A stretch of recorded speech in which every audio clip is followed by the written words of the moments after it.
Welcome to a new episode of the Cartridge Club, where we discuss our game of the month with members of the Cartridge Club community. Here in the CC, for the month of February, it's February Pick a Shooter, and our Patreon supporters have selected Cyberpunk 2077. Joining me on the show, we have JChip, Chris from Midlife Crisis Media, Church, and Moandain. If you played along, you can always share your own experiences in our community's Discord or across social media by using the hashtag Cartridge Club. Speaking of our Patreon supporters, before I start the show, on behalf of the entire Cartridge Club community, I'd like to give a huge shout out to our Patreon Club backers like Jill Boyce and Buried on Mars. To our backers and Patreon supporters, thank you. If you're interested in becoming a Patreon supporter for the Cartridge Club, please look into how to do so at patreon.com/Cartridge Club.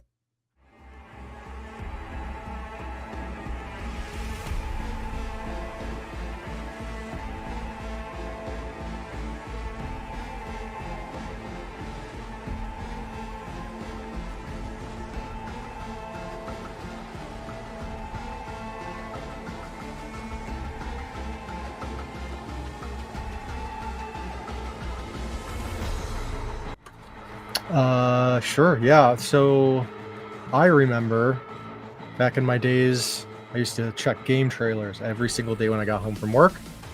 Sometime in 2013, the original teaser trailer for Cyberpunk popped up. It was just like a cinematic thing. And I was like in from that moment. Day one for the game's release, I got it on PC. And I always have pretty high-end PCs, so I didn't really have... I mean, there were some glitches, but I didn't have any of the problems that the PS4 people were having. Like, that was a pretty bad launch for them, but I was able to play it just fine. At this point, I've played through 2.5 times. I did a kind of like a flute... Like, I didn't look up stuff playthrough. Just kind of let things go as I played through. Then I decided to do one where I looked up a little bit more information so I could get all the side quests, do all the, side character stuff, find a bunch of the secrets. And then when Phantom Liberty came out, I did like a partial playthrough, probably like 30, 40 hours of the main game, and then the amount of time that it took me to get through Phantom Liberty. I am definitely a stand for this game. It's one of my favorite games of all time. I think everybody should play it. I mean, if you played CD Projekt Red games, at least for The Witcher, and then this, because I actually played this before I played The Witcher, so I didn't have the knowledge of what to expect going into it. But their writing is phenomenal across the board. Side missions are damn near on the same level as the main story. Like, they don't send you out to screw around and go kill 10 gang members or go collect 15 parts. Like, they're all like story. I mean, there are like recurring missions and whatnot. Yeah, I'm not really sure what else to say than play it. So you liked it. I take it. I loved it. Chris, what's your overall thoughts on the game? I'd probably say that it is also one of my favorite games of all time, like probably top 10. Picked it up a couple weeks after it came out. For some reason, Best Buy had like discounted it already by the time like I think Christmas had hit, and it was down to like $25. So I bought it, and I bought it on the Xbox One, and I played it on the Xbox One X, and I didn't have I had like no problems, no crashes or anything like that, like everybody else was complaining about at the time. I had a couple of graphical glitches, but it didn't really affect the game in any way. But Cyberpunk is probably, the genre of Cyberpunk is probably my favorite sci-fi subgenre. So I was like immediately interested in this, even though the only thing I'd ever seen of this before the movie or the game came out was that presentation that Keanu Reeves did at, what is it, E3 or whatever it was. Yeah, the year special moment, right? Yeah, that exactly. And that was just kind of like, okay, cool. That Cyberpunk, I love Cyberpunk, so I'll definitely be playing that, and I absolutely loved it. Everything about it I thought was top notch. Like Church said, didn't find any of the missions to be grindy BS kind of things. I thought that they were super fun, and they develop your character a little bit more in interesting ways. And usually you can go in a couple of different directions for it. Some of them are like you have to do it stealthy, and if you just go in there shooting, they'll like dock you money for it. The fixer will dock you money for it when they pay you out, kind of thing. I thought it's just super fun, and Phantom Liberty just kind of added even more awesomeness to it in the end. So yeah, I really, really love the game. JChip. So this was my first time playing Cyberpunk. I remember seeing it being revealed at E3, but I do remember when it came out, people were complaining about the glitches and stuff like that. It had a pretty bad launch when it came out, and that's kind of what kept me away from the game for so long. It wasn't until you guys announced that it was going to be Game of the Month that I decided to play it. But as soon as I did play it, I really wasn't getting into it at first. I found the plot to be a little bit slow at first, kind of boring, but it wasn't until a very specific moment into the story where I was like, oh, that's the direction we're going. And immediately from there, I was hooked. I really enjoyed the game beyond that point, and I really like the characters that you end up meeting. Phantom Liberty then just takes the story and just brings it up to 11, and I really did have a good time with this game and Phantom Liberty. Moandain? So I've had a really long history with Cyberpunk. I've played the pen and paper role-playing game since I was 14. I am past my mid-40s now, so I absolutely love the genre, loved everything about it. There's collectible card games for it called Netrunner and things like that that I also played. So I knew about the rumors of a Cyberpunk video game before it was even really announced, and I was already on board at that point in time. I didn't get the game immediately because back then I was poor, didn't have a great job, but that's a whole separate issue.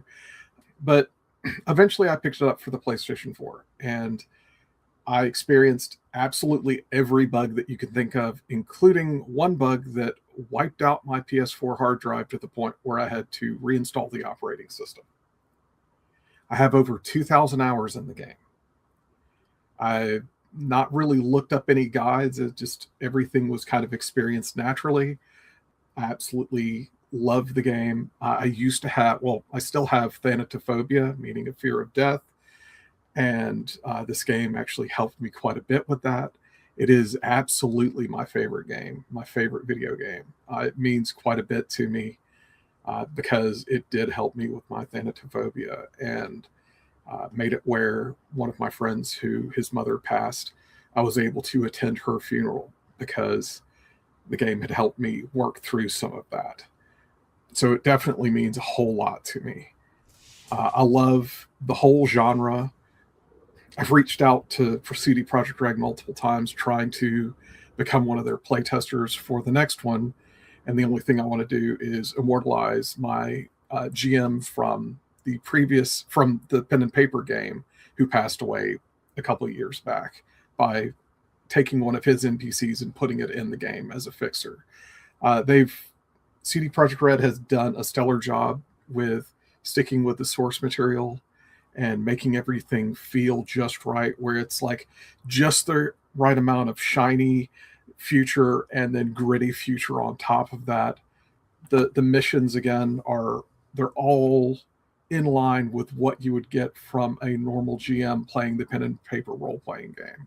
The fixers are on point with all of their stuff, and it's just an amazing game to me. It's really, really one of my favorite games of all time. For myself, this was my first time playing the game, and I remember, I know we mentioned the development kind of like hell. I don't know if it's so much development hell, but it was delayed several times, I believe. And of course, when it launched with a ton of bugs where you heard us, talk about it breaking a lot. Where I kind of pumped off from breaking it. And I remember the hype leading to it releasing, where everyone was deeming it like game of the year before it even came out. And I'm like, I don't know if this game can live up to the hype that people are setting it up to be. So I didn't get it, and then I saw how it came out, and I was like, no, I ain't getting this. And then eventually, within about a year, Best Buy had a buy the game for $10 deal, and it even comes with the steel book. And I was like, all right, fine, I'll grab it now.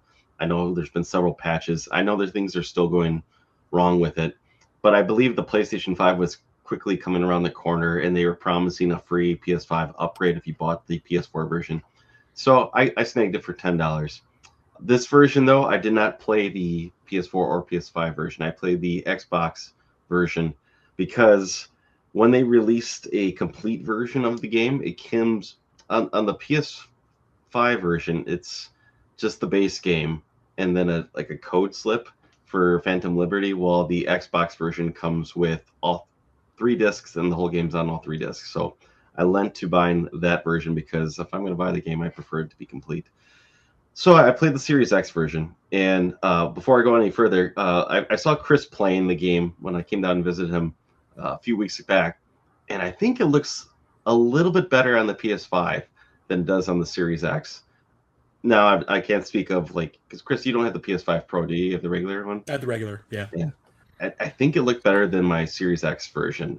Now, I can't say that it looked awful. There are times where I think, the hair could have been a little bit better. And I played on performance mode, not graphics. I switched to graphics, though, just to see the difference.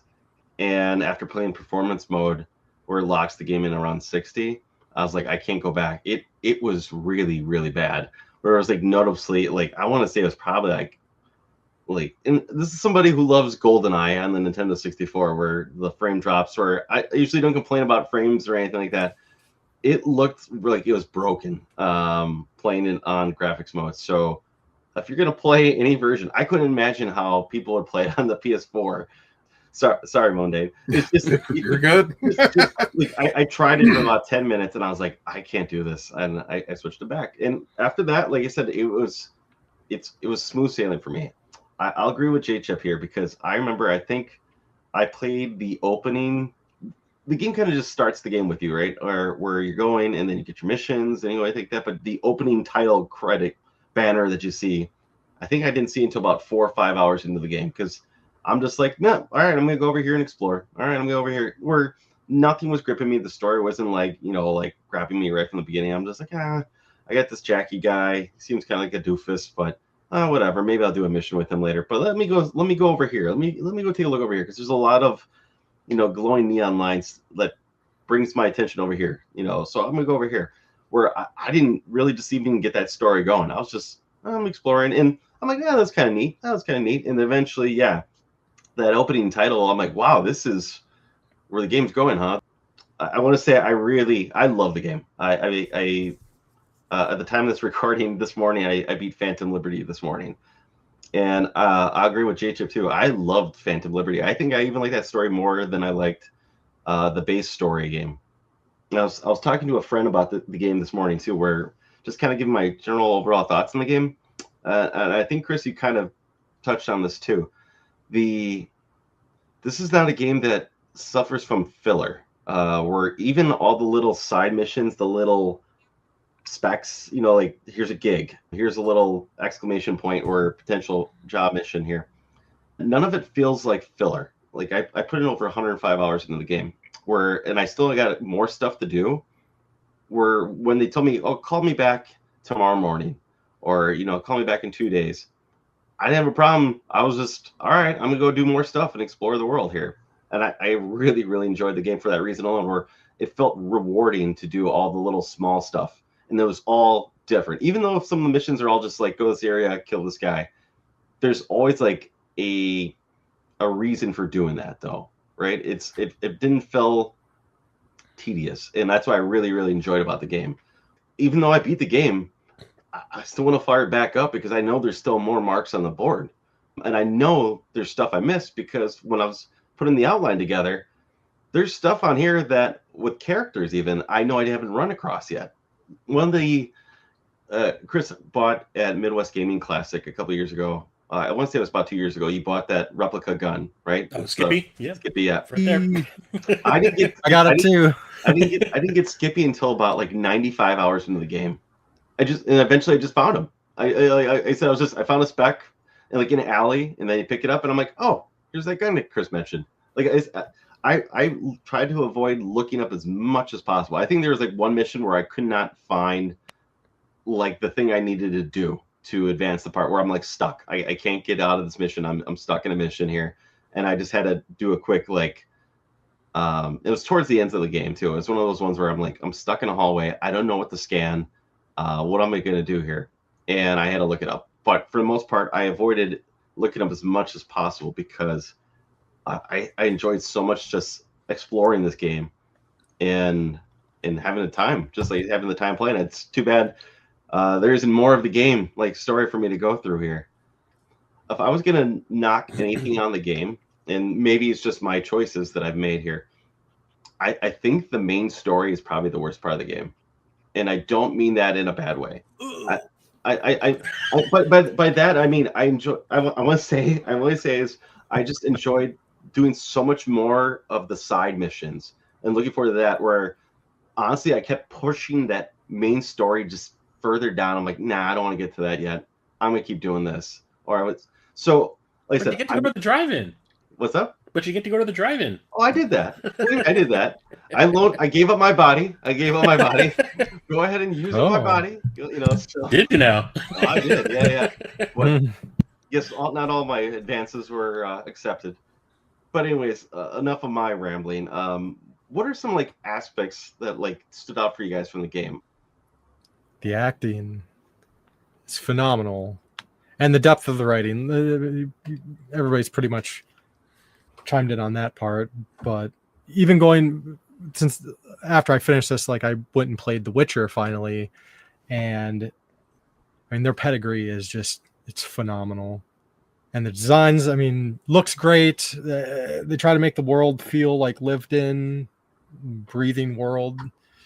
Night City is one of the characters in the game. Absolutely. And then, you know, if you read things, you know, all the text logs and stuff, like they add so much depth, so many references to so many things. Like there's an Office reference in there. There's, you know, Monty Python references. There's, you could probably come up with a find the Death Stranding baby. Roy Batty. Sorry. Yeah, Roy Batty. You just found him. The Death Stranding baby. You can find that. Kojima. Yeah, Kojima's in there. Tons and tons of nods.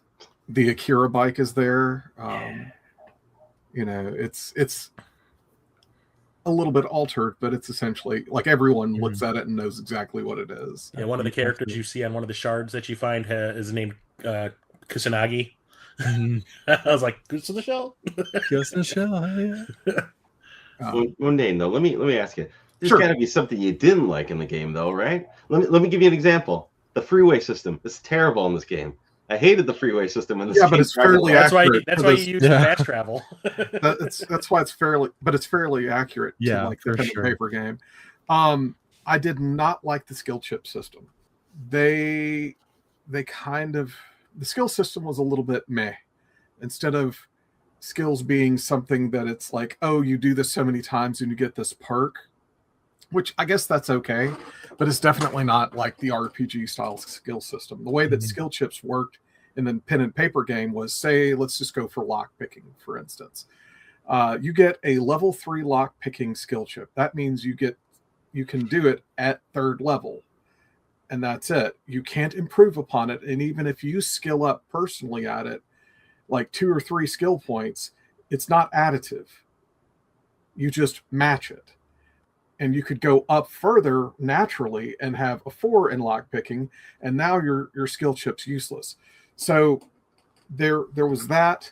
They kind of messed that up, but that would have been a huge undertaking. I understand why they cut a corner there. And the cybernetics, they did try to fix it because they completely revamped the skill system. Well, they revamped like the stats system and stuff, but not, and like the skill trees within the stats, but like the actual skills like Shonen and Headhunter and stuff Solo, like that. And Solo. Those are what they substituted in for skills and stuff. And they just, and I get it. It's like, at what point in time does it shift from being a action style RPG to now a point and click turn-based RPG? And it's like, they didn't want to go that route. They wanted something fast paced. They wanted something exciting. And so that's why they made that decision. The cybernetics also, they did try to go back and fix some of it where you had to have a body requirement to get certain cybernetics and stuff like that. But again, that's they took a lot of liberties with like how much cybernetics you could have and all of this other stuff, and like a starting humanity level and stuff, so that, you know, if you're approaching it and then you suddenly go cyber psycho and stuff. And it's there, they took a couple of liberties mainly with the skill system and with the cybernetics, and that's where I have a couple of issues, but I'm, you know, I understand why. I mean, I'll give them credit too, because they could have, I mean, this game could have destroyed the company too, but they stuck with it and they hammered out. Still, I think they even had a patch like last year for the game. They said they weren't going to update the game anymore, and They they've did. been updating the game constantly. Mhm. Yeah. And in doing so, I mean, the reward, it's sold over like 30 million copies to this time. So, As opposed to when it first launched, and people were asking for refunds. yeah. Oh yeah, Sony was giving digital refunds. That was the crazy part. Mm-hmm. But this is a definite case of under promise and over deliver now. It was, when it first launched, it was over promise and under deliver, and that will kill any company in any game. It probably was more alongside the shareholders pressing them to get the game out more than anything. Well, they're being bullied online too, weren't they? That's what it was. Is management. They didn't want them working on the game anymore. They had been invested in this and they wanted it out, and it wasn't ready. I mean, it was pretty much just like bug fixing and playtesting they needed to do more of. But once you got into, you know, like the PS4 Pro had way less problems than the base version. And then, like I said, I didn't have much with the PC because it was all like what it could actually handle, the system with the systems. Yeah, I was wondering if I played it on the base Xbox One compared to when I played it on the Xbox One X, what it would have been like. Yeah, the PS4 version, it had like memory leaks and stuff where it would just constantly eat more and more and more RAM out of the system and stuff, and it would eventually just go nuts and like Sound like a fighter jet. yeah. Oh no, the game would just suddenly freeze, and that was it. You're PS4 done. just takes off into the air. I will say, for anybody who has the opportunity to play it on a high-end PC, like the PS5 version looks pretty good. PC version's like almost like, oh my god! Like if I can't even run the game on Ultra myself, and it looks so goddamn good.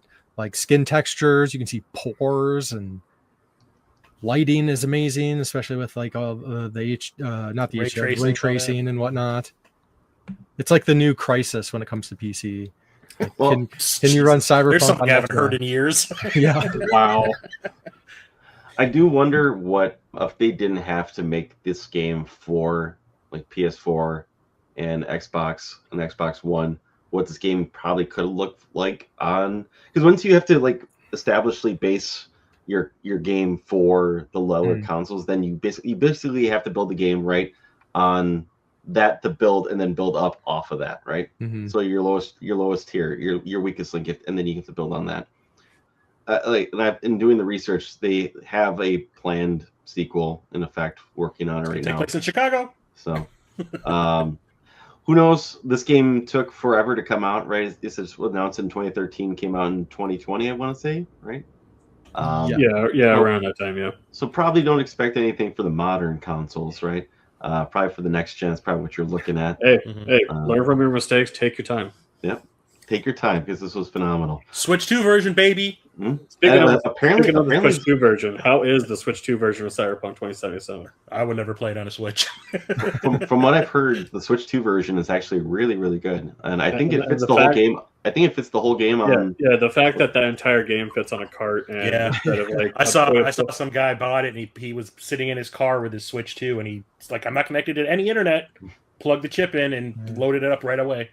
Yeah, the fact that's on a cart instead of a Puyo Puyo Tetris 2 is mind-blowing. Wow. Lazy coders. I'd imagine the Switch version, they probably had to like turn the graphics down a little bit, but I've heard mostly positive things. Hey, it's a good And for now people to it's play it. available for everybody. Yeah. And that's amazing. I was actually close to picking up the Switch 2 version, but the PS5 version was just cheaper. JChip, you mentioned it being a little slow for you. Did you feel like the game started you off weak, and that also kind of maybe added to the slowness? And I mentioned this only for the fact that I can go on experience for playing Witcher 3, and I remember I felt like the gameplay was really, really bad to start at the beginning of Witcher 3. And I hated the eventually, gameplay of Witcher, honestly, through the whole game. was It's that bad.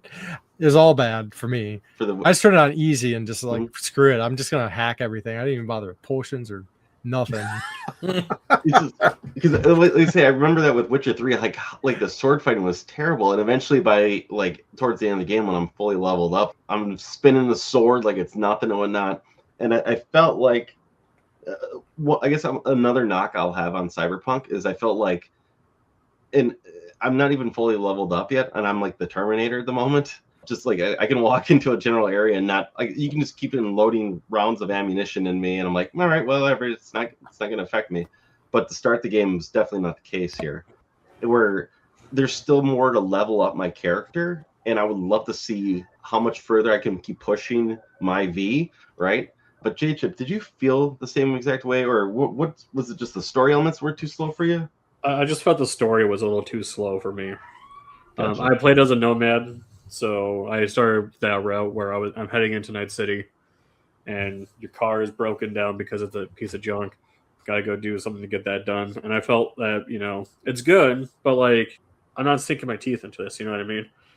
And then the play style I wanted to play did not really work into my favor. When I play these types of games, I like to be as stealthy as possible. So when I got a silencer, I was hoping that I can pick off enemies from a distance. And that just does not work in this game because their numbers will pop up and you're alerted and have to run away. When I found out I couldn't really do that, I just tried to stealth as much as possible, sneaking up behind enemies like thief style. And then if I get caught, just go full-on action hero. So, curious. So you did Nomad. Did you do male or female V? I did male. Male. I did Corpo.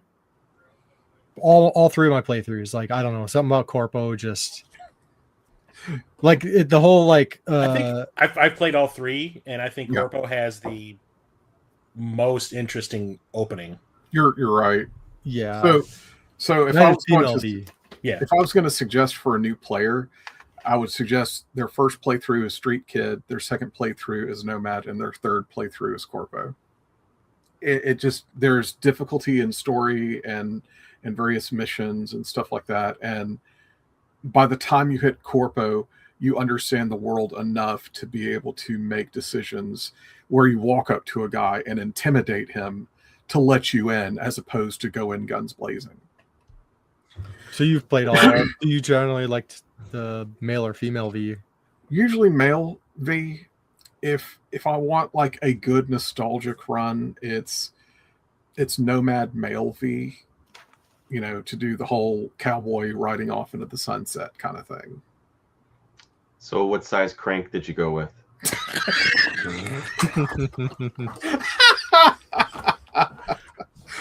The fact that there's a choice. Cut or uncut? The first time I played this, I played as a male V, and when I saw that there was a choice, I was like, "This game is awesome." I was like, "What the fuck?" Well, Does this lend to the power fantasy? Yeah. Yeah. Well, I want it down to my knees, so there we go. Let's keep. I was like, let's keep this as realistic as possible. Max, right? Yeah, female V only has one option. Yeah, 2 boob sizes, I think, right? Yep. Yeah. For my male V, I gave him the smallest as possible because I thought it was funny. There's a reason he's angry and killing everyone. Yeah. Pan Am's like, nah, and then you just end up stuck going to the hookers and shit. Pan Am looks over. Who are you going to please with that? She goes, ew. She's like, oh, that's cute. Yeah, and credit to both of the voice actors. Oh, like, holy man. cow. I can't, like, I just love female V's voice actor so much. I just have to play her every time. I did play male V for a while, and I was like, I'm gonna try female V. And Oh man, the attitude of female Corpo V. yeah. I will say, even though I didn't play it, I only played one playthrough as male, but I did listen to female V, and I kind of prefer her performance a little more compared to male V. Male V is a little too stoic in some certain areas. Like when you're on the phone with Pan and trying to ask her how she's doing, like he sounds a little weird and kind of creepy. So like, I kind of prefer the delivery of certain lines as female V.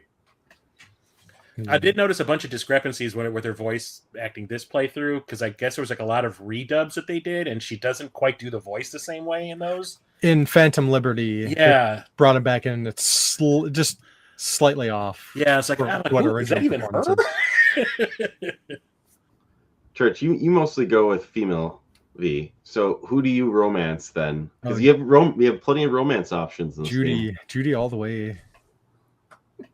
Absolutely, Judy. Let me ask: does Judy still leave then? Web titty.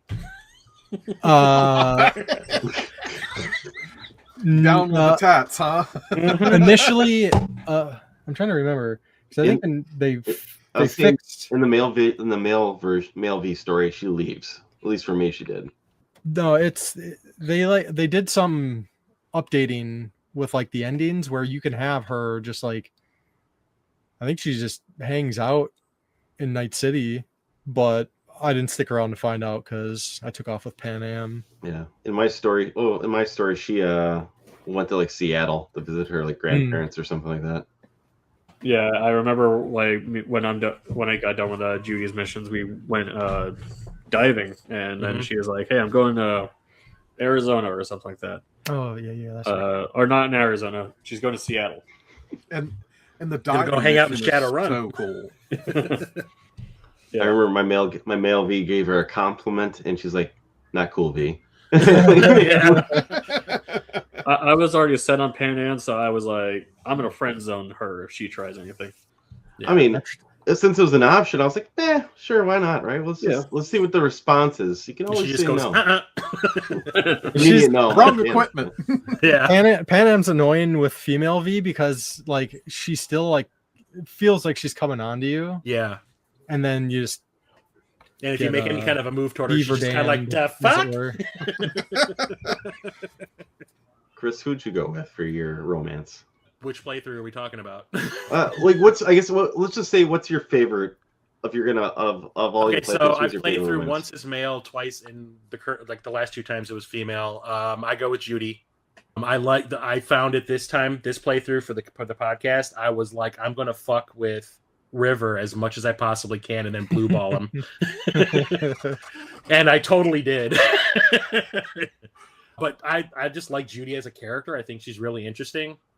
And I don't remember it being like this in the other playthroughs. So everyone like Moandain and Church, since you played it before, were there actually date scenes where they're like, "Hey, I want to come to your house. Can we hang out?" That's new. Okay, so I don't remember that happening in the first two playthroughs. Okay, it is new. Okay. Yeah. Well, it's newer. I think that was like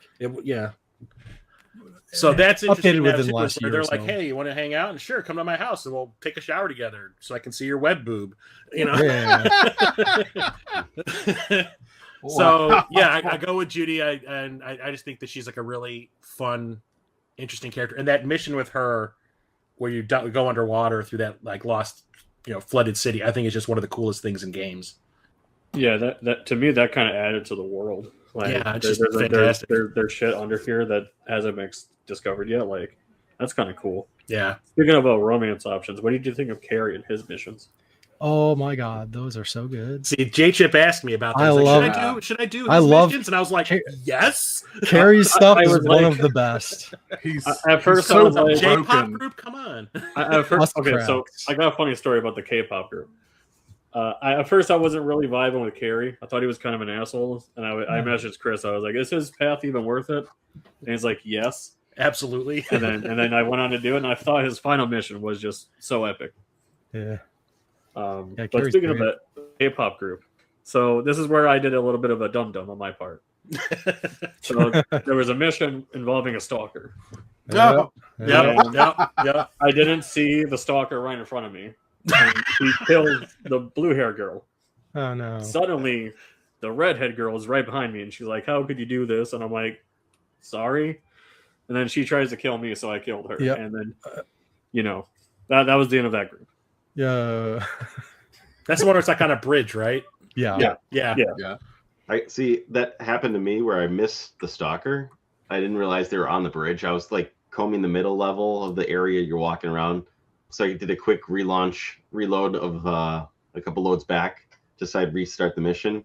And that way I went back to the stalker and prevented the whole thing from happening. And I think I just punched her out. I didn't kill her because I think the blue-haired girl maybe said, please don't kill her or something like that. So I just kind of knocked her out, and then the cops arrested her or something like that. But yeah, I was just like, I was a lot of loyal to a lot of my, like, if I was hired to a mission, I didn't want to fail it. So if I failed it, I would just reload a previous save. And Captain Algebra was so sad, so depressed with you. He'd be so disappointed. You're safe stating it. I failed. Scum. Unfortunately, I failed that part. I was like, well, not much you can do here. Yeah, and Carrie's, I always mix it up because I didn't do a full playthrough this time, but Carrie's is the one that leads you to the reunion show with Samurai. Yeah. And that is so cool. So good. Yeah. But, I mean, we're talking about all these side characters. I mean, what about Johnny Silverhand? He's like the star of the show for me. Yeah. He's your supporting actor of the game, right? And he's not even in the first 4 hours, at least for me. Yeah.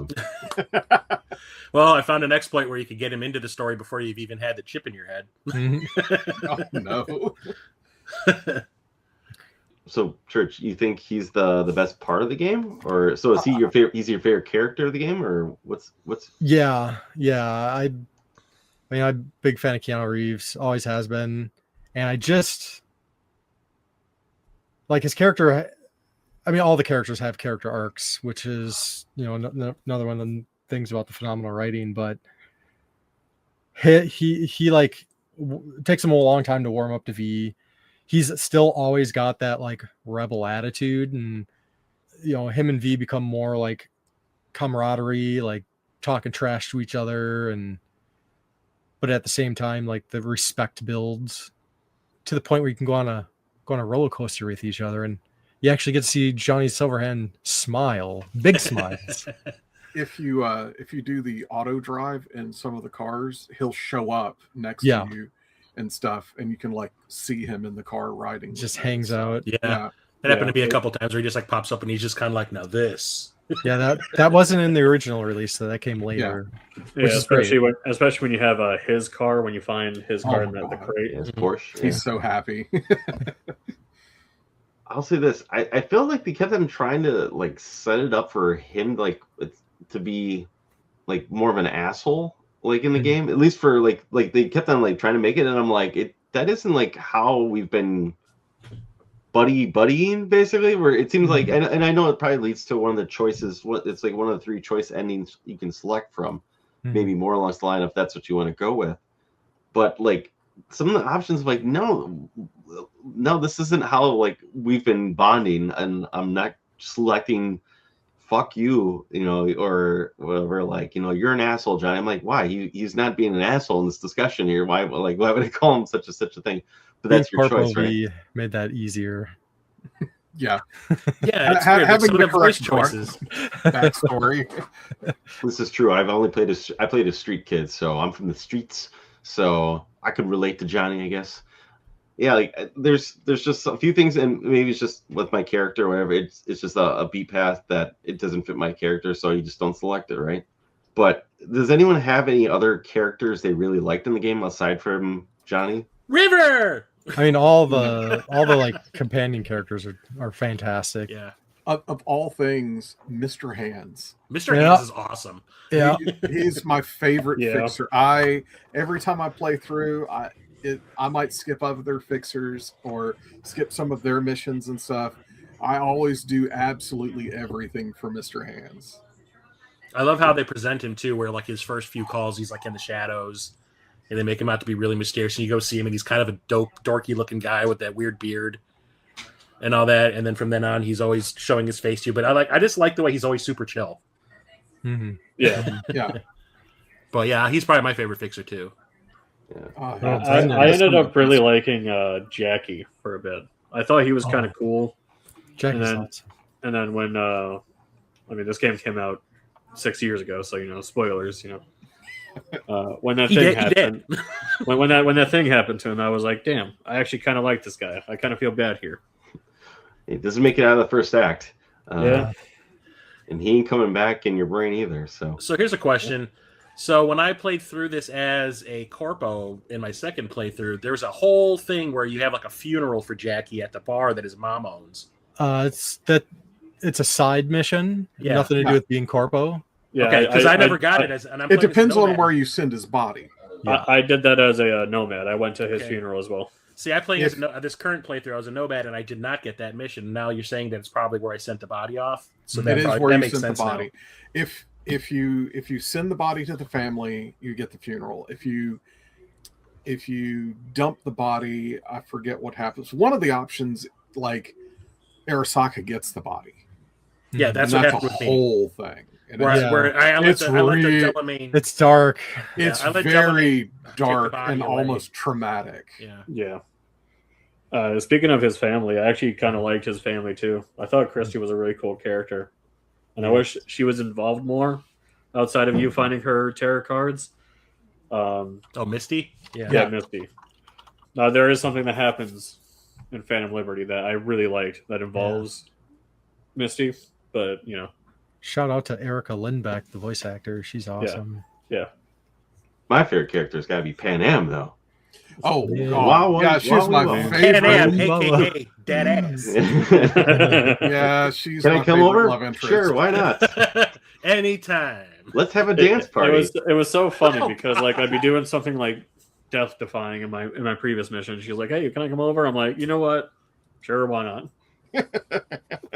And sorry for any children listening, but I've mentioned it before. Like this game in the version I had, we basically had relationships, very much what you call it, the Pacific Rim sex in the game, where you link, because there's that one vehicle in the game where you have to link, become one to drive the vehicle, basically. The basilisk. Yeah, Yeah. very much like the Pacific Rim machines.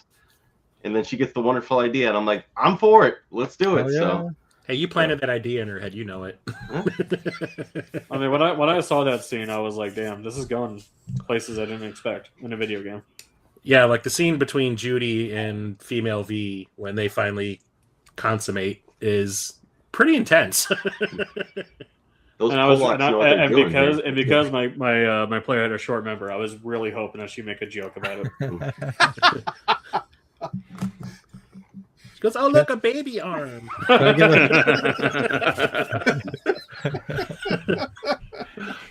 I give a shout out to Brendan, the sentient vending machine? Yes. Oh, Brendan man. Brendan is Rip. awesome. He's I love him. hilarious. Rip. It's such a great, comedic, Please stand-in. explain. I did not run into this God. person. It's not a outside person? I think it's outside of the Clouds apartment building. It's a sentient vending machine. Yeah, there's Yeah, a vending machine that actually has a personality and is actually there's a It woman who accidentally keeps going becomes there to talk sentient. about her relationship problems with it.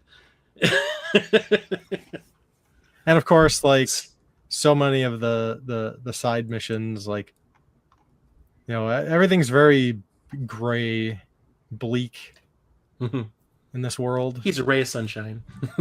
Yeah. I mean, lots of people are just their bodies are dumped in the garbage landfill, right? There's just garbage everywhere if you look Yeah. at it. There's just garbage bags littering everything. You got this world where the city is this glowing neon lights and everything, but everyone's dirt poor in it, and they're all almost all more machine than people at this point.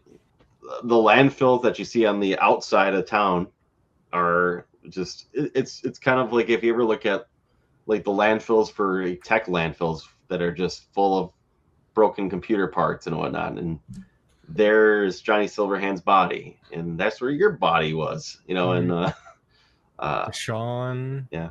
You find John, Bart you find moss. that- That's Yeah, pretty Find the wild. Bartmoss in the God. freezer. Yeah. Yeah, the finding of Bart moss is like Whoa. a big deal. Mhm. Yeah. Just from like a story standpoint. Mm-hmm. Blackwall creator and all that. Yeah. There's two characters that I think don't get enough love, and one of them is Skippy. Absolutely. Skippy is hysterically funny. Yeah, Yep. he's another great comedic. Like when you start Yeah. killing people, it's like, Yeah. you need a psychotherapist. Well, the best is just how you meet him. He asks, do you want to go violence or non-violence? And then whatever you pick, he does the opposite. Yeah. But then if you do the non-violent or you choose violence, so he does non-violent, you get headshots that just knock people out, which is fantastic because it's a smart gun. The other character I really liked was the street preacher. That's that's kind of by where Misty's shop is, where he's always like, the soulless minions of Orthodoxy. That's actually a streamer, Carnage. Oh, really? Really fun streamer, and his character is hilarious. Yeah, you get missions to go there and just like listen to him ramble about like aliens taking over people in Night City, and then you just usually throw some kind of an insult his way, and he's just like, oh, by the way, you want to give me some money? Do we want to delve into some of the characters also from Phantom Liberty? Because I mentioned before, I think the story for that one is a little bit more impactful, at least from my experience. I thought it was a little bit more it's compressed. Yeah, it's heavy. Yeah, it is a modern action RPG spy mission. Yeah, and there's one other game that's done that. So one of my complaints about like the main story is like my final fight, my final boss, and it was Adam Smasher, right? Yeah. And I only saw him really at the beginning, or not so much the beginning, but where Jackie, in the end of Black One, where Jackie dies, where you eventually you see him in the hall at the beginning, and then like at the end when you're trying to escape, right? And Johnny's got some kind of history with him because didn't he kill Johnny? They show him kill him, in like a flashback. Yeah. And killed Rebecca, that bastard. Oh no! Here's the funny thing about the flashbacks. Think about this: like Johnny is only presenting what he wants to remember and how he views himself in those flashbacks. They're not historically accurate. Oh yeah, he's always like flipping the guns around when he's shooting and all that. He's telling a story and embellishing upon all of the flashbacks, and I mean all of it. But when it comes to it, like Adam Smasher though, like his part where I'm like, I didn't feel like I know been developed more.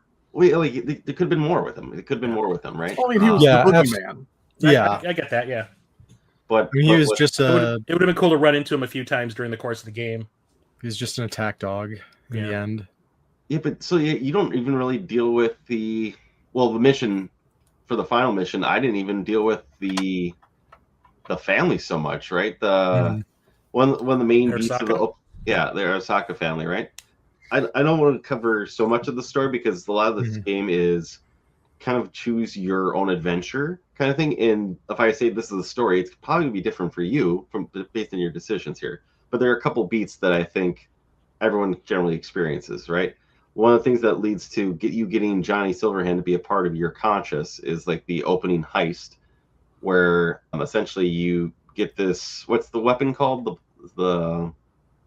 It essentially engram. It's an engram. Engram, and it's Soul Killer is the Soul Killer. Soul Killer is what I'm trying to get to. Thank you.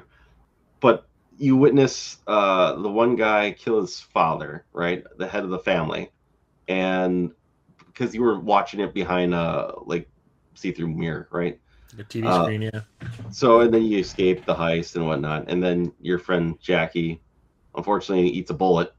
So I think everyone experiences that exact thing. I didn't deal with any of the family at the end because I chose to have Pan Am help me and her crew help me, knowing that there's a chance a lot of them were going to die, and a lot of them did die on that final mission where we went underground to tap into the Black Wall. Yeah. And you can still deal with the family because like Hanako essentially takes over. Yeah, that's the one I did the first time I played through. I went with Hanako, and there's like a whole storyline with that, where she promises that she can fix you and get that out of you, and you end up getting like lobotomized, and you end up on like a space station orbiting Earth with like barely a personality anymore. Yeah, I didn't choose that one. Yeah, that's like the bad ending, and that was my first ending that I got. But one thing I want to point out, because I was like, well, I felt like the family was like an important part of the story, and how my story wrapped up is they weren't really involved. It was just Adam Smasher, and then making a choice in the Blackwell with Alt, Johnny, and me, basically. And I chose me because I was like, nah, I ain't leaving Pan Am. You know, I'm sorry, Johnny. This is your girlfriend. You hang out with her. I'm not giving you my body, kind of thing, right? But the point I'm getting at here with Phantom Liberty is I thought Kurt Hansen was a better big bad villain also than, I guess, we deem to be. I guess it could be a three-way street of who is bad. They might not be bad, but they're all doing things like with Rosalind Myers, the president, right? You got Songbird, and you got Reed, right? And you're basically kind of using your judgment on, I guess, who you want to side with, right? Because they're all trying to make a case for what you're doing. And honestly, I stuck with Reed because I felt like he was the most honest, even though so as much as I wanted to with Songbird, I kept catching her like in lies and not telling me stuff. And I'm like, there's something wrong with her. Where she's kind of manipulative too. But so you liked the honesty of Reed basically saying, if I have to put a bullet in your head to save 1,000 people, I'll do it. Yeah. I honestly, I felt like he was just being like I don't know. You know, by that I mean like for some reason I felt like Songbird was manipulative, right? And she was holding stuff back where I'm like, I got a bad feeling about this one. She's got signs of like being, I don't want to say possessed by AI or robot AI, right? So like I'm like, there's something obviously wrong here. I'm gonna try to save her. And ultimately, at the end, I felt bad what was probably going to happen to her. But the story I thought was still phenomenal. Like I said, it felt either way, even if I sided with the president or Reed or Songbird, I felt like I think ultimately, no matter what choice you're going to make, it's not going to be the happy ending. Oh, it's the grayest of grays with Phantom Liberty. Like everything in the Phantom Liberty, like all the side quests or everything are just so like morally complex. Yes. And Reed is just such a victim of his own loyalty. Yeah. I think there's to a point though where I think like after the credits rolled, I had a conversation with Johnny in my apartment, and he basically said, you know what, I can relate to Reed because of like their same like loyalty or something like that. Loyalty to the mission. Yeah. I felt like I made the right choice because it seemed like Reed was gonna still try to make sure she could live and get another chance in life, right? So with Songbird, I'm referring to. I want to know what your guys's. I know you guys, a lot of you guys played multiple choices here, but I'm generally curious, like what things like stood out for you for endings. Like what choices did you generally, if you make it, do you generally make here? Like for both the main mission, like do you surrender your body to Johnny? Do you ride off with Pan Am? And then a few in Phantom Liberty, which ones do you generally roll with? Final. I always it just feels right to me to let Johnny go, and then I take off with the possibility of finding a cure with Pan Am and our crew heading east, right? East or what? They're going east. East. Phantom Liberty. I went with Songbird. Just empathized with her a little bit more. Reed seemed a little too hardcore and just willing to kill to get his vision of the mission, whatever. I want to say like how fast Songbird was willing to off Alex. Like I was like as soon as that happened, I was like, I made the right decision. As soon as I did it, I felt no guilt after that. But then again, you're presented like that was like the one like where I'm like, yep, she's been lying to me. She's a fake. So sorry. As soon as that popped up, that stood out like a sore thumb. Yeah, for like the real ending, I saw all the endings the first time I played through as Male V. I went back and redid it over and over again and saw them all. But as like female V, the second time I played through, I gave my body to Johnny, and I just wanted to see what that was like. And I thought it was actually pretty interesting. Mhm. Like he's just kind of like It's a super really chill. good and- ending. yeah. And when it comes to Phantom Liberty, the first time I played through it, I helped Songbird out because I felt sorry for her. But this current playthrough, I decided to do the opposite and saw her go full bitch mode. I think I like the Songbird ending. In the Songbird ending, did you kill her? No, you let her go onto the rocket, Oh, and she goes to, what is it, the moon or whatever it is? Shout Yeah. out the set pieces to Phantom Yeah. Liberty. The rocket launch, plane That scene is crash. fantastic. That's It's not like- what happened to me. yeah. It's like beautiful. Oh, oh. Oh, really? I went with Songbird, but that did not happen to me. Hmm. What happened with you? Well, we were on the train, and she says her thing. I'm like, "You son of a bitch! I should have went with Reed." And basically, I just let her die on the train, Oh God! and I gave her body to Reed. Like, you promised me a cure, So and you decided to use it for yourself. Yeah. so did And you I kill was her? like- Did you kill her then on the thing or no? No, I just let her die. Okay. Because so how it was presented for me is that she was hooked up to the core AI system, and Oh Basically- God. then she basically asked me like to kill her. She's like, please let put me out of my misery. I don't want to. They're gonna put me in jail or a fate worse than death. Please kill me. And I was like, nah, we still gotta save you. So I saved her, and they, basically the U.S. government or the new U.S. government came and strapped her up, and Reed so it was basically saying like, it's my goal to save her. It's my goal. Like I can't let her die. So that was like my choice, but I was just like, those were the options that presented to me is kill her and like I guess let her die, or give Reed the hope of trying to save her, and that's the option I went with. So In the Songbird, when you help Songbird, you end up killing Reed. ooh, Like you kind of have like a quick draw moment where it's like who can Yeah. draw their gun fastest to shoot each other. So you won't back down. Yeah. does Alex live in any other version or no? Not that I know. I think she dies when Songbird takes you to that thing that they dug up. Like the version that I did, because when I betrayed Songbird at that moment, Hanson kills Alex Yep. in like the window above me.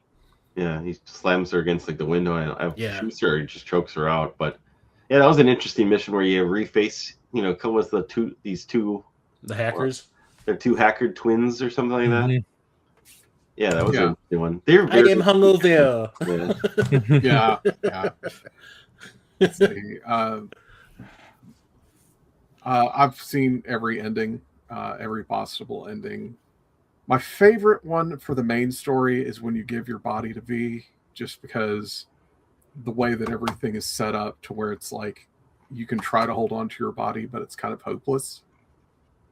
But this, like when you're on the rooftop making the choice, if you make the right choices in the mission chipping in, you unlock a secret third way of approaching the final part of the game, where you just go in guns blazing and your hit points are just draining over time and stuff. And that's what I went through, just because I wanted more action. I play the game like an operator, essentially. Yeah. Walk in and just destroy things. If I need to be stealth, I'll be stealth. If I need to hack, I'll hack. And most of the killing is done with probably my favorite weapon in the game, Her Majesty. Yeah. That thing is amazing. One of the best like silenced pistols that's an iconic in the game. Is that Alex's weapon? Or? Yeah. Yes, Yeah. it is. I like saving Songbird more than I like trusting Reed.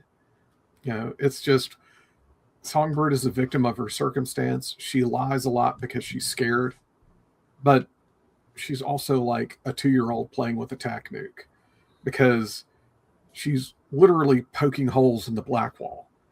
And there is if anyone has discovered it, there is a cyber deck that has a specific hack built into it where essentially what you do is you take someone else's brain and shove it past the black wall, and it kills them instantly. Their brain goes to nothing. There's no data left in their head whatsoever because the AIs look over and go, ooh, new data, and they snack it up. And if the black wall were to fail in the Cyberpunk world, it doesn't matter which version you're looking at, if it's the video game version or the pen or paper version.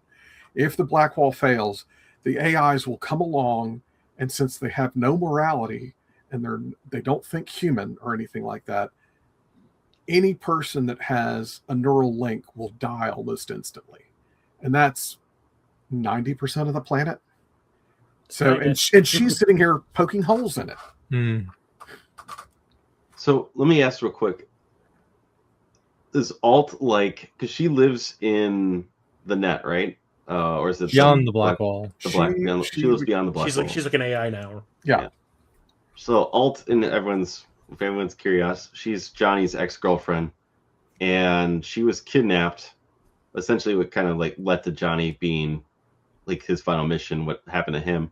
But she was kidnapped, and did they convert her into an AI and then stuck her in the net, or They basically used her to create the black wall, wasn't it? No, she was soul killed. She was the first one. Okay. Yeah.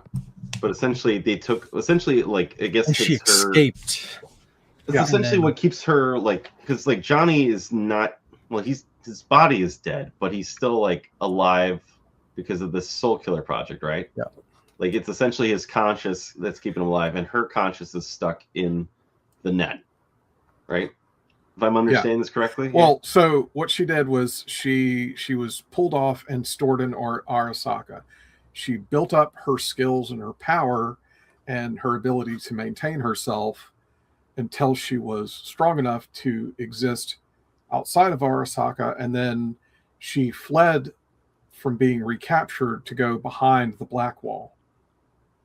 And she gained even more power out there and became more like an AI than anything else. Mm-hmm. So she constantly evolved so that she could survive and escape Arasaka. So now in my world, Johnny's living with her. Go with your ex. I wanted to ask, because we kind of dabbled on it, how did everyone generally like playing the game? Like, were you full on guns a-blazing? Chris, when I saw you play, you were using your sword a little bit. I never dabbled with the swords at all. I think I tried it like once, and I was like, this ain't for me, and I never came back to it. But I'm curious, like, did you use your RAM, or, like the hack things, or like, how did you generally play this game? Chris, let's start with you. The first 2 times I played through it, I was using hacking and all that kind of stuff. This time I decided to go kind of like as a ninja. So I got the Sandevistan chip, which lets you slow time down to like 85% of normal. And you can basically, like, I will start at a row of people and I will turn it on and I will walk past them and just swing my sword as I pass them and chop heads off before they even know what's hit them, kind of thing. And I was kind of like, I was being stealthy and using the Sandevistan to like just do really quick kills if I needed to clean a room out. But I had no hacking abilities at all in this playthrough, which I thought was more fun. Sure, hacking is cool and all, and like setting people on fire with your brain, or making them suicide, or that kind of stuff is cool, and making them shoot their friends, kind of thing. Yeah. Cyber psychosis, make them shoot everyone else that's around. But like, I really found the stealth playthrough and being able to slow the time down really fun. It was more my type of play style. I didn't even know there was a double jump in this game until I saw you play. Yeah, I told you. I was like, one of the first things you need to upgrade are your legs. Get that double jump. Yeah. And then you get to surge forward, so you can double jump and then shoot forward. Yeah. As soon as they did it, I think I went looking for that mod to put on my body here. It helps a lot. I think I was like, I don't think anyone chooses anything other than the double jump. Yeah. Well, it's just too good. I think I didn't even use like any mods at all on my body until like 40 hours into the game. I know it's the same. You should ask Moandain to show you the picture of what his character looks like. He sent me this picture. His character is all tech. Yeah, just completely like over 300 points worth of tech into me. Yeah, I didn't even mod my body until like Phantom Liberty, and then I was like, "Oh, you can double jump." I was like, Oh, might as well get that. Well, because the game doesn't. I mean, you have Vince, right? Where he's Victor. like Victor. Vector, yeah. He's what do they call those people that they Ripper Doc. Ripper Doc, yes. Thank you. Yes. Like I think they put one like the scan. They put like the eye on me, and I just completely forgot about like going back and doing stuff. Maybe because I think money was maybe a little bit tighter for me or something. Yeah, because you owe him at the beginning of the game. Yeah, so I had to pay him back, and there's something else like I think I had to buy. So like money was very tight at the beginning of the game. So like hacking, and I didn't even realize what those tier 3, 4, 5 chips were for until like 60 hours in the game. I'm like, oh, instead of buying level 5, I could just be upgrading what I got. The game doesn't essentially tell you, or if it did, I wasn't paying attention, which is highly likely. But just a little bit of my experience. But Moandain, why don't you tell us how you played the game? Again, it was like, have you ever seen a John Wick movie? Like walk in with the pistol. I usually stuck with pistols and stuff. Now, early on, like when I was playing in the beginning, I got the hammer and sickle, which is a tech revolver, and it does this huge amount of damage. And I was like, oh wow, look at these numbers. You know, it's like there's 4 digits, and the first number is a 3. Yeah, it's just ridiculous. No one has that many hit points. Like 600 points to the head takes out most bad guys, unless they're a heavy set person. And then it's just 2 shots to the head or whatever. But like I've tried knives, I've tried everything. I've done the Sandevistan. I've never done the chrome compressor because I thought that it was just like, this is stupid. Which one was that? The chrome compressor takes the place of either the net deck or the Sandevistan. You can't, and all it does is give you 80 more points to use for cyberware. And it's like, this is not a good build choice. I've done the knives, I've done the stealth kill, I've maxed out cool in the past and stuff. This time I maxed out intelligence, tech, body, and then I think I had like an 11 or 12 in reflexes and 10 points in cool at the end of it all. And it's a lot of fun with that kind of build, because the boxing is easy as could be. A lot of the stealth missions are pretty easy. I like tech a lot because you can build a lot of money with it, and you can get a lot out of the tech tree. And it's my favorite breaking and entering skill or stat, because you have to choose one or the other, or you just don't get to open certain doors. You either have a huge body stat or a huge tech stat. And like those are the two that are supposed to be, in opposition to each other. But I wanted to be able to get to every door. I wanted to be able to see absolutely every mission again. And for me, that's the way I do it. I don't like smart weapons. It's for people who can't aim. The melee weapons are kind of fun. Some of the melee weapons are very comedic and not child appropriate. After you bang that corpo chick and you get her super dildo. Yeah, that's how you can beat people with it. That's how you're supposed to finish off Adam Smasher. There's also like a stomp, like a air stomp thing that people started doing, as like saying that's the finisher you should use on Adam Smasher to avenge Rebecca from Cyberpunk Edge Runners. Oh yeah. Yeah, it's mainly like stealth in, and then if I get caught, oh well, here comes out, one of the bigger guns or something like that. Hacking and shooting at the same time. Stealthing when I can, because it's just a nice challenge. Walking up behind people, grabbing them, snapping their neck. I chose the gorilla arms. I know a lot of people are really in love with the mantis blades, just because they look really cool. And yes, they do. They look very, very cool. It's not the most overpowered arm slot cybernetic, though. I think that one still goes to the rocket launcher in your arm. See, I just got that. Yeah, I did that. I got that right away, and I was like, "This is a sweet upgrade right here." Yeah, it is. I didn't realize it was available in the other playthroughs. So when I got it this time, I was like, oh, "Why did I not do this sooner?" Oh yeah, and then you can like buy a specific one that like knocks people out. there used to be an XP, an experience like exploit that you could do. Is you would get the experience for knocking someone out by using the tranq launch gun, and then you could walk up to them and like shoot them in the head while they're on the ground unconscious and get experience again. I think they cleared that out. What was it? Because I unlocked it towards the end of Phantom Liberty, but is it a mod or something? Maybe it was a mod, maybe an eye mod I put on my guy or leveled up my eye, but it like highlights critical areas on the guy. Because and then if you shoot that area, like you get like it's like a second headshot. Yeah, like on their leg or something like that, right? Yeah, that's one of the it also works. That's one of the cyberware things you attach to your body.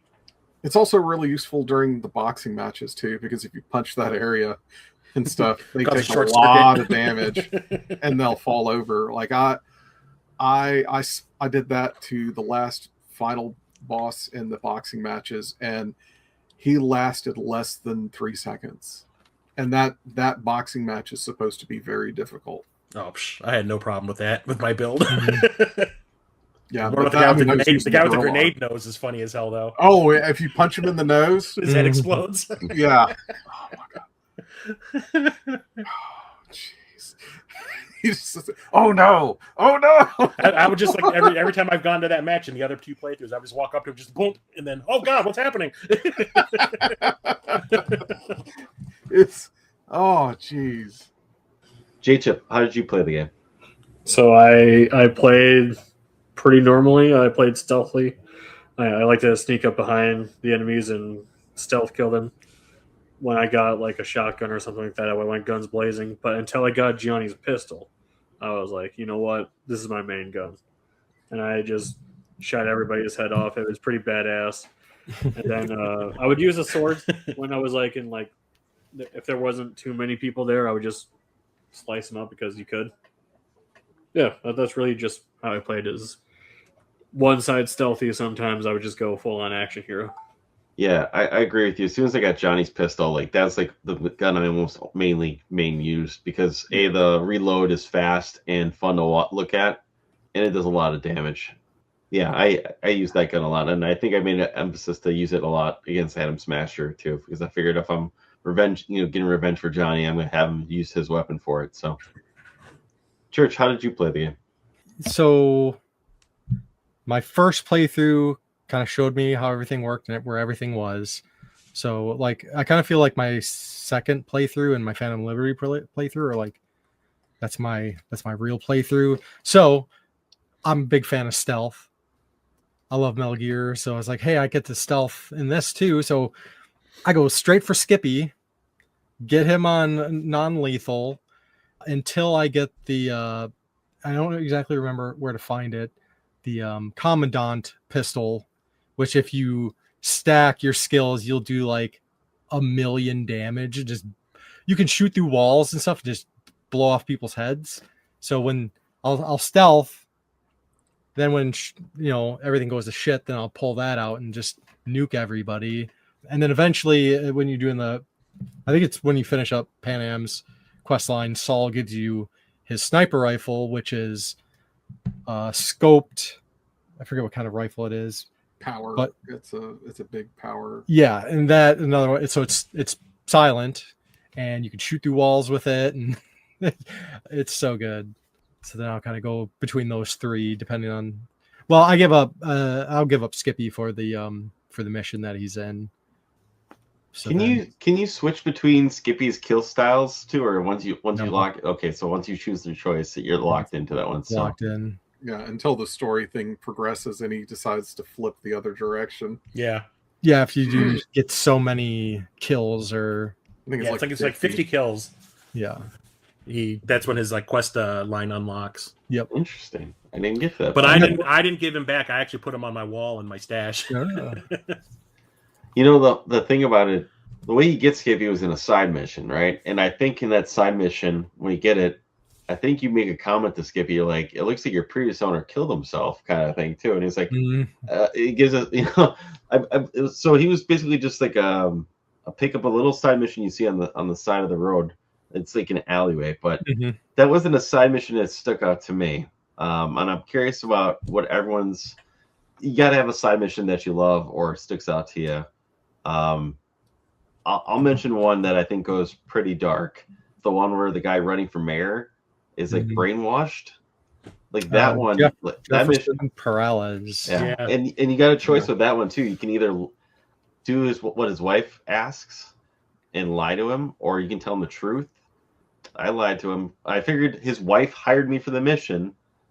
I'm doing like she called up to me, and then he laid out the orders, but she was hiring me to to the investigating and everything like that.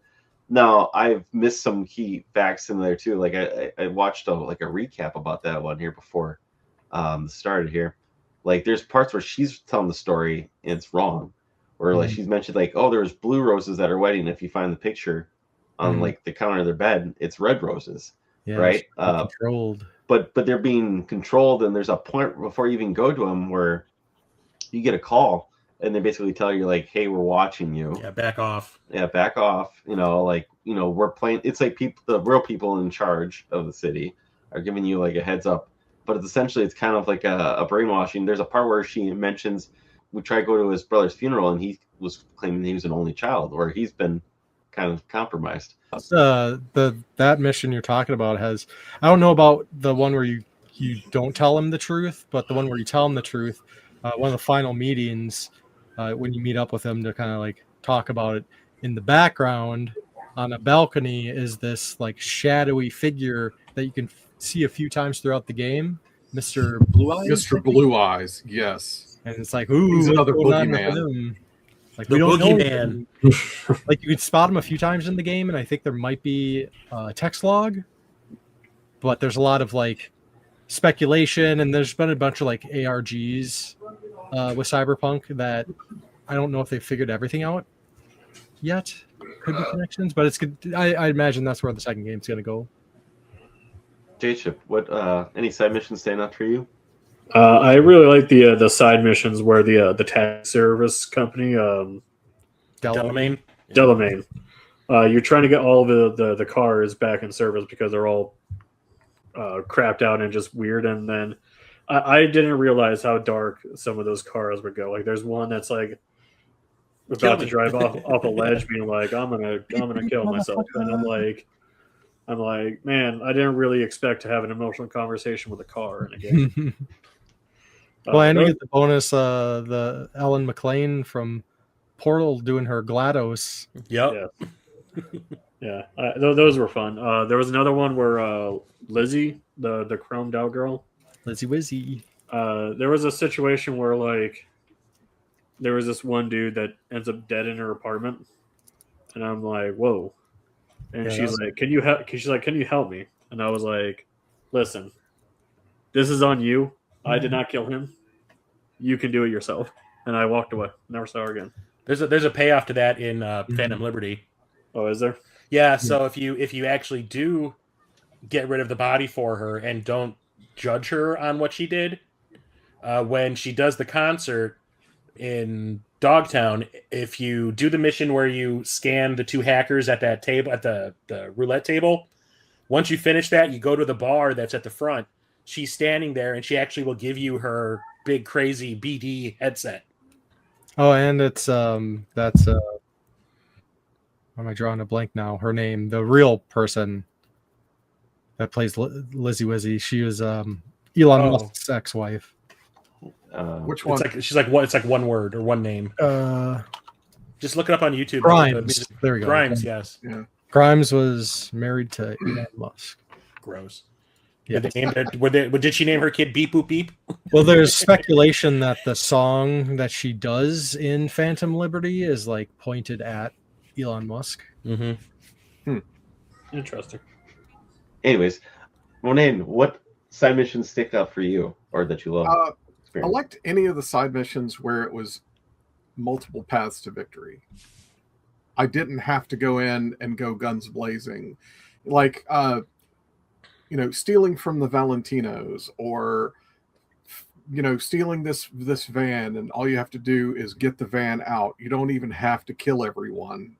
That extra challenge of like not killing people and stuff. My absolute favorite mission is actually a fairly newer one, but I like it because of the reward. River eventually contacts you about some people driving on the street in a car. It's a really nice red car, and I forgot what the name of it is. But you stop them and like get them out of the car, and eventually you get to keep the car like permanently.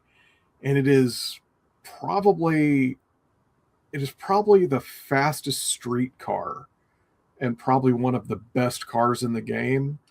The other car that's my number 2 car now, it got knocked out of first place, is the Coyote, because you can take the Coyote anywhere and you can hold down the gas pedal and usually be okay.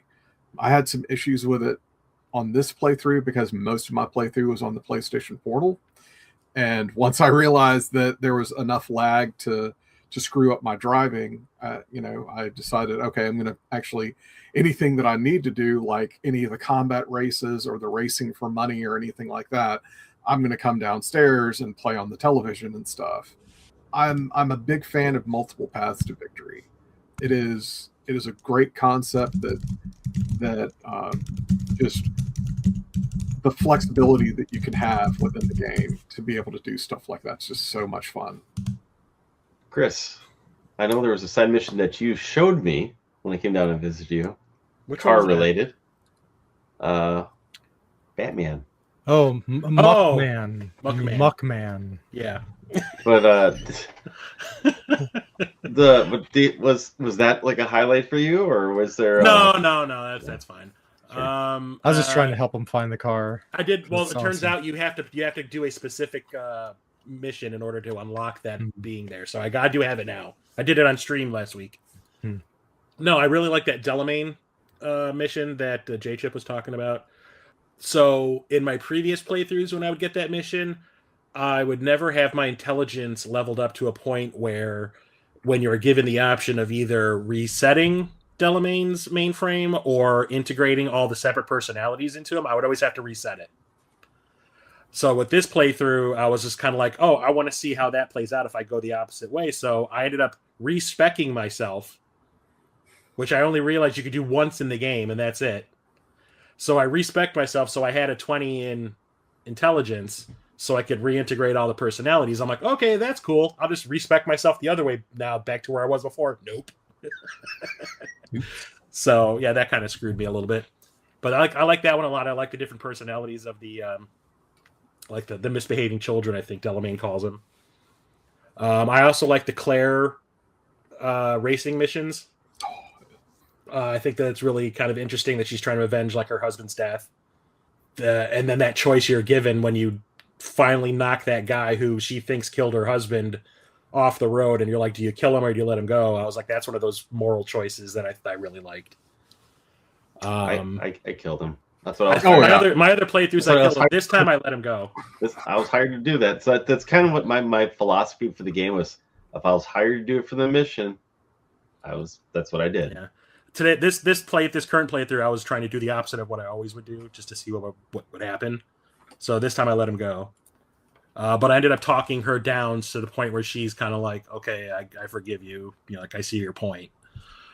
I also really like the it's in Phantom Liberty, the one with the porn star, where this like failing BD store asks you to go and get this local BD star to like be in one of their BDs, because the guy that is normally in that store's BDs is obsessed with her and has basically adopted her personality.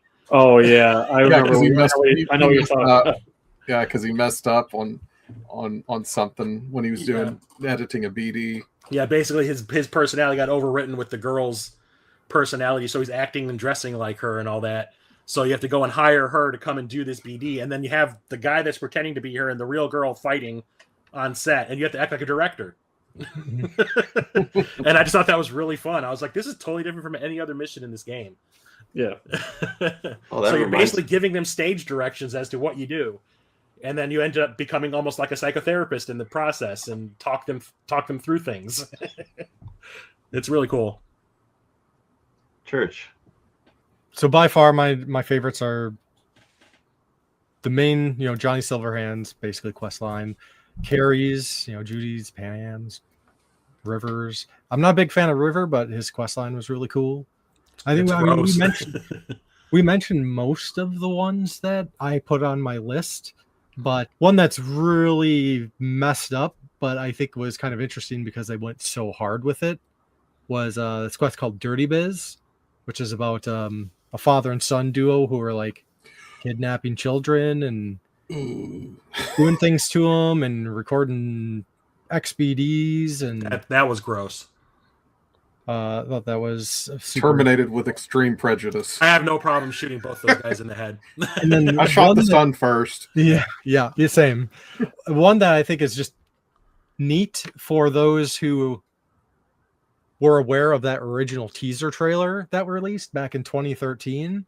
There's a mission called Bullets, and you go to the I forget the area. It's around Arasaka, but there's a clothing store, a high-end clothing store that you go for. Yeah. And you end up find out that the woman in the 2013 trailer who was gone cyber psycho and was getting shot up was like cured and then Made a cop. joined Max Tack, and she's just like one of the soldiers, and it's like, that's really cool. Just a little thing. She's And not you can cured. kill her. You can kill her and steal her blades off of her. Yeah. She is definitely not cured. She is a crazy hand grenade. She's basically like, Just like to pull the pin and throw it. You love killing that guy that was robbing the store. She's like, you love killing that person. I know. I can see it in your eyes. And you're just like, what the fuck is wrong with you? Yeah. And then one that I thought was the like your neighbor, the cop who won't leave his apartment and is like super depressed, and like that can go in two very different directions. That's a really cool one. And then of course the roller coaster, which isn't necessarily a quest, but it's a quest technically. Yeah, I've still never experienced that one yet. You just go to the roller coaster and you just ride it, and it's just a very pleasant moment, just kind of neat. Kind of like a nice lighthearted moment you kind of need in the game at some point. Johnny Silverhand like smiling and all that. It's like, nice little break from everything. You know, one stood out to me that I forgot about until just now though is it starts off with that one mission where the guy wants to drive and chase down that one guy who killed his wife, right? Oh, the crucifixion thing, right? Yeah. Oh, Sinnerman. Eventually leads to the prisoner. That is fucked up. Yeah, that's a very, very disturbing one where they want you to nail this prisoner who's supposed to, but they made a deal with him that they're going to broadcast it on live television. That it's his death. It's going to be a crucifixion. For his death penalty, he's going to be crucified. I think he's a born again Christian, isn't he? And that's why he's agreeing to it. But I think when it comes to the time where he's supposed to do it, but I think he's not chickening out. He wants you to do it. He wants, because he considers you a friend. And if he wants to do it, they're going to reenact Jesus being killed on the cross for his execution. He wants you to be the one who nails him to the cross and read the rites to him as he's dying. Like the reenactment of Jesus. That is like a very disturbing. They were making a BD out of that too, weren't they? Yeah, it was a BD. Yeah. And then getting back to that porn mission that I was talking about, when you go to persuade the porn star to join you, to go to that store, and if you say, like, one of the choices I had conversation wise was, she's like, you look familiar, and I was like, yeah, you might have seen me before. She goes, oh yeah, you're the guy that crucified that dude in that BD I saw. She's like, you're hardcore. I'll do whatever you want. Oh, man. But one small, tiny mission that was maybe a gig, I think it was a gig, that stood out to me was the guy who's got the failing penile implant. Yeah. That's awesome. He's like spasming in the car. And it's the funny thing about it is because every time I saw a computer that was open, like I would always try to hack it, right? Or something like that, and then like read the emails. Yeah. And there's always like a ton of computers that have like warnings for failing, like be on the lookout for bad, like black market penile implants. You're like be on the lookout. There's tons of emails in the game. And eventually there's a mission where this guy is like, looks like he's like walking, like he's got to pee, and he's like, you gotta help me, it hurts so bad, and you have to rush. But if you hit anything, Like if you Do hit you know anything, how much it hurts? yeah, you can't drive slow. I remember there's a part where I think like there's kids crossing the street or something like that. He's and like, I think, run him over. and what's it called? I think I bumped it accidentally. So if you do anything, he gets out of the car, walks, and then like his whole crotch just explodes and he dies in the street, right? So I think I failed it twice. I had to reload it again, and eventually he calls me back like 3 days later saying like, And they thank get you, the I'm a better. crappiest car Yeah. to run that mission in. But yeah, I mean, it's just one of those out of the blue. I'm like, huh, okay, well, this game. You said there's so much of this game, and I know I have missions I've missed and stories that like I have not seen in this game. But that's I think the charm, and I think, like I said, generally trying to cover the story for this game, we'd be doing it a disservice. Where I think it's better for you to experience this on your own. I want to point out one more thing. Did everyone figure out how hacking works in the game? Mm-hmm. I remember it took me the longest time, but the strategy I went with is work the bottom row first and then work your way up. I don't know if anyone did it the other way. I'll try to explain this to everybody with how the hacking works. You get a allotted set of numbers and letters, right? And then on the top right side of the screen, it'll show you like, hey, you need to get like 3, 4, 5 numbers in a row to unlock that level. It took me forever to figure out how this works because there's 3 additional layers. One of them where I think you get more money, right? One that gives you more like quick hacks, resources. Quick hacks. Yeah, like that. And I think it was easiest for me to start at the bottom row and work up. Yeah. So that's just my little tip. I just was curious, like, because the game never, in my opinion, never explained how the hacking worked. I just kind of, I guess you had to figure it out, or why was I doing this kind of thing, right? So, I don't know. Anyone else have any experiences like that, or how'd you hack?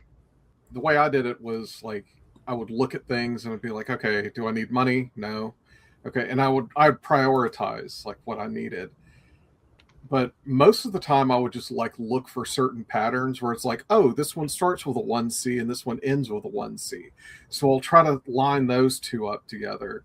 And then, oh, look, this one has just 2 C's, 1 C's, the second one is just 1C, 1C. So, okay, cool. So it's just, FA 88, 1C, 1C, 45 or something like that. And I would go through and I would trace it out like on the board before even starting the first punch in for the numbers. Mm-hmm. And then it would just be like, okay, and here's my pattern that I'm doing. This. Okay, I've got everything. Cool. And then just move on. Yeah, I would just look for patterns of like things that would overlap or match on the ends and stuff like that. And you generally have like 30 seconds to complete this. So like, yeah, your best thing is to plan before you start, because it usually starts like horizontal and then goes lateral, right? Like, and it goes between every row you choose between. You kind of have to line it up that way where it flips between it every single time. It's not. It's a fun little mini game. Yeah. Yeah, I didn't really get it at first. I was just kind of pushing buttons, hoping for the best. Sometimes I would get it right, sometimes I wouldn't. But there was a specific mission where like you're going through these different places where they want you to hack because you're trying to find some kind of mystery, and then it leads to a fortune telling machine. I remember when you fail that, not only do you have 30 seconds, but when you fail it, you have 6 seconds to complete it. And I was like, dang, I really want to finish these, but I don't like these. So I managed to get all the way through that one, and the payoff was kind of meh. Can we touch on music too? Yeah, I was going to say, which radio stations did everybody listen to? Body Heat all the way. I mean, I'll listen to all of them and stuff, but like I would usually stick with Body Heat. Well, and especially the neat thing about most of the music is it's real artists, and they just make them aliases and whatnot. Also, it's really cool, and I don't know if you're the punk guy here, Refused, a punk band, an Irish, I think they're Swedish, did all the samurai music, and there's a really interesting behind the scenes session of them trying to do singing in like an American accent, and the producer just like grilling these guys like so hard. He's like, no, you sound too Irish. Keep going. But shout out to Ritual FM, the death metal station. Get some bangers like Tomb Mold and Convalescence, and also the Resodrone. Yeah, that's from Vexelstrom. That's the one I always listen to, is Vexelstrom, which is like the industrial like EDM kind of station. Yeah. And yeah, the Resodrome band is actually the lead singer of this band from like the early 2000s called Godhead. Yeah. Who was kind of the Godhead was like an industrial band, but then he ended up quitting it to become a country singer. Yeah. And if you watch any kind of tabletop RPGing streaming channels, he's usually in there at some point. He's like a huge D&D player, and he's actually played Shadowrun's thing that I watched on one of the channels I follow. But they brought him out of retirement to come back and record these songs for an industrial band that they have made up specifically for this game, which I love. And then shout out to Johnny Silverhand's main theme, the Rebel Path.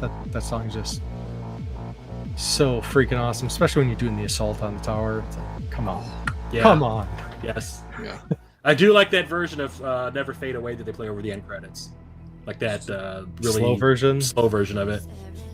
So as far as the music is concerned, I didn't really vibe with like the main theme of the soundtrack, like the cyberpunky techno-y kind of soundtrack. That's just not that's not the music I listen to. But I'll give you a shout out to Church for the death metal station. I listen to that a lot. I was hoping you were gonna say the pop band. Yeah. Well, you gotta switch over to the us cracks once in a while. I mean, pon shit. Come on, pon shit. After that mission where the stalker mission, I was like, this is kind of awkward now. Yeah, anybody knows me. I'm a big death metal guy. So yeah. I think that's the station I had on the most because it was probably just the easiest for me to to select from, because the names I was going through it, I'm like, oh, so I just kept it on that one when I was driving around. But if I'm being honest with you, that one, there's not a track I can point to from the radio stations that stick out to me. The one mission, and maybe it's because I beat it earlier today, but when Songbird goes AWOL and Kurt Hansen's trying to kill you, there's a song that's playing right there. I don't know the name offhand because it's so new, but it really stood out to me. Now the one song that will kill almost anyone who has ever watched Edge Runners is I really want to take you home or something. I want to stay at your house. I want to stay at your house. It's like, oh god, so painful. No. That's the thing is if you play this game and enjoy this game, you really should go watch the Netflix series. Edge Runners. There's a ton of references to it in the game too. You get the one dude's jacket. He's the one character is immortalized. You can watch in a BD cemetery. Yeah. Well, the anime did that mission this time. The anime has such an insane eye for the details and how well they implement gameplay features into an anime that you're just watching. Does Cyberpunk Edge Runners have a Blu-ray? Yeah, it does. But you have to get a bootleg of it, like I did and Josh. I did too. I don't. You can get it for $20 on eBay. Yeah, it's fine. It's I don't really have Netflix at the moment, but if Chris, if you want to send me a link to that, then sure, no problem. That. But it looks really cool. It is. It is really good. And I heard that they're making a second season to that. They are making a second season. There'll probably be different characters, I'm imagine. I would think so. Maybe have some crossover once in a while. I don't think it's going to follow the same characters. Yeah. Now, normally we would we can do recommendations, but I think when we do similar games, if you like, in this case, Cyberpunk 2077, you would say, oh, if you like this, play this. But I can think of several games I want to point out that I think stand out, and I don't want to give them all away. I want to see how everyone generally feels about this here. Now, I'm not going to say, hey, this is 100% like Cyberpunk, but I think I've seen elements from these games in this game here. First one I'm going to say yes, I guess you could say it's a recommendation. But if you like this aspect of Cyberpunk 2077, I want to say Metroid Prime stands out a little bit in the fact that a lot of the storytelling is in a lot of the scanning and how it's told in the game. Now, this game tells you its story too, but there's a lot of like these little chips that you can read in the game, and there's a lot of story that's told through that in the game. So if you like, I remember Q-Dog, who's one of the hosts here for the Cartridge Club. Metroid Prime's one of his favorite game, and he loves the reveal of all the story by just scanning all the like hundreds of things you can scan in Metroid Prime. So to me, that reminds me a lot. Not that there's also scanning in this game, but amongst the little stories being told from all the little chips you collect, to me reminds me of Metroid Prime. The world so well. Yeah, I guess I want to say, how do you feel? Do you think like Grand Theft Auto had an influence on this game? A little bit. For the driving stuff, yeah, definitely. Probably, yeah. I don't even know if it's just that so much too. Like I want to see even like the personalities of the world and the people. Well, I think any open world game kind of owes its existence to Grand Theft Auto 3. Sure. I've got one that's almost a dead ringer for the PS3 version of Cyberpunk. It's Sleeping Dogs. It is like after you've played Cyberpunk, if you go back and I mean, there's a definitive edition on the PS4, and you go back and you play it and stuff, and if you're looking at it, you're like, oh my gosh, this is Cyberpunk. This is the Cyberpunk game before Cyberpunk came out.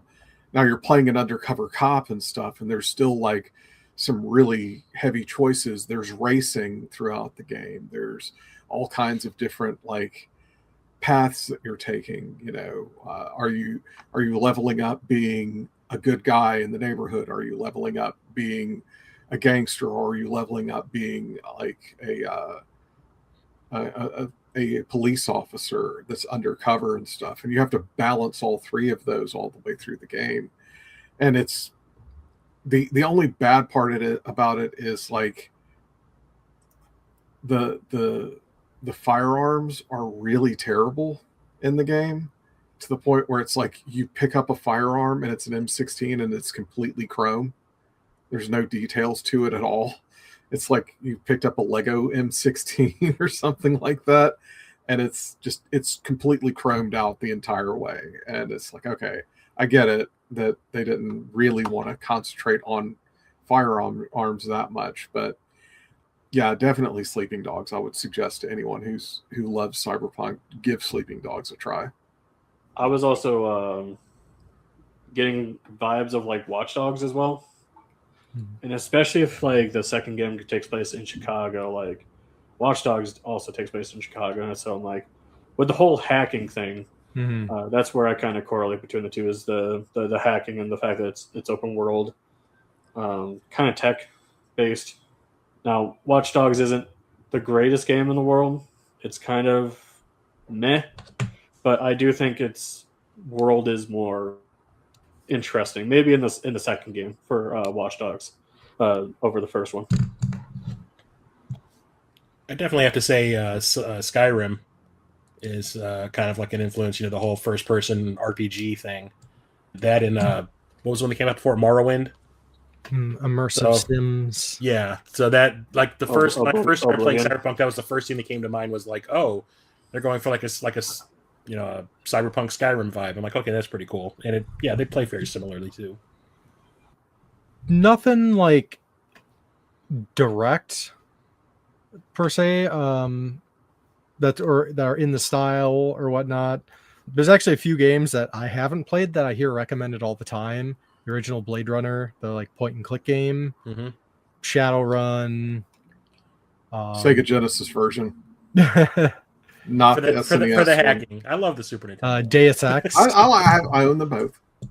I never played the Deus Ex games, but I hear those are pretty big Cyberpunk games. But for just more like Cyberpunk themes, like there's a indie game called Valhalla, which is a bartender simulator. Oh God, yeah. Which is really great. Recent Metroidvania, Blade Chimera, same people who did like Deedlit and Wonder Labyrinth and Toho Luna Nights, is really cool. And if you want to get a lot of like more like that kind of techno / synth wave sort of thing, got like Hotline Miami for the music. Overall, like maybe feels like depth writing characters, completely different style, completely different game, but Baldur's Gate 3 or like even like Dragon Age Origins or stuff like that for the depth and the choices. I would also say Snatcher is also a big influence in this game. Good mention, yeah. Just with like the entire vibe of just the music, the city, the nighttime, like Snatcher is really cool if you can find a way to play it. And I hear Police Knots is really good too. I just haven't found an English translation of that. There is an English one out Etsy. now. Yep. I definitely say Dex too. Or Emulate. Yeah. There's a game called Dex that's like a side-scrolling action RPG that's cyberpunk as hell, and I'd suggest that one too. It's basically Cyberpunk 2077, but 2D. I know, Chris, you mentioned Skyrim, but I also say like Fallout. Like to me, it's like a lot of Fallout. Granted, they're still using their Bethesda engine, and the dialogue is significantly better in Cyberpunk. Mm-hmm. But there's a lot of bones, I guess you could say, in it, right? But also a little bit of love with the scanning so much side with the detective missions is like the Arkham series, where you're scanning like for blood and traces on the floor. There's a lot of that in this game too. So that kind of like I said, not so much like, oh, if you like this, play this, but like I see influences from this game, right? Same thing with Metroid, where even though it's a first-person shooter, I see influences from, we like this, so we're gonna just take this little nugget and put it in our game, kind of thing. Yeah, and we should give a specific mention though, Witcher 3, because as far as like, I mean, it's the same studio, and you get like 200 something hours of game if you get the DLCs. Oh my gosh, you have to get the DLCs. You have to get the DLCs. Yeah. Like they're like better than the main game. Wine or something is like basically there's a best complete DLC, edition there. best DLCs ever. Do you guys recommend going and playing Witcher 1 and 2, or can I just play 3 and Play 3. Watch You can videos. skip the 3. Yeah, just play Watch 3 videos. Okay. Another question I had, specifically for Chris, because he's a big movie guy. I don't know about the rest of you guys, but is there any movie that you would recommend for someone if they really like Cyberpunk? Obviously, the 2 Blade Runner films. I don't like it, but it's got cool stuff in it. But it's Johnny Mnemonic. Mm-hmm. It's obviously The Matrix. Cyberpunk Edge Runners. Edge Runners, definitely. Yeah. And there is a television show on the way. I think it's going to be on Amazon Prime. That is based on Gibson's Neuromancer, which is like the where Cyberpunk came from, is from William Gibson.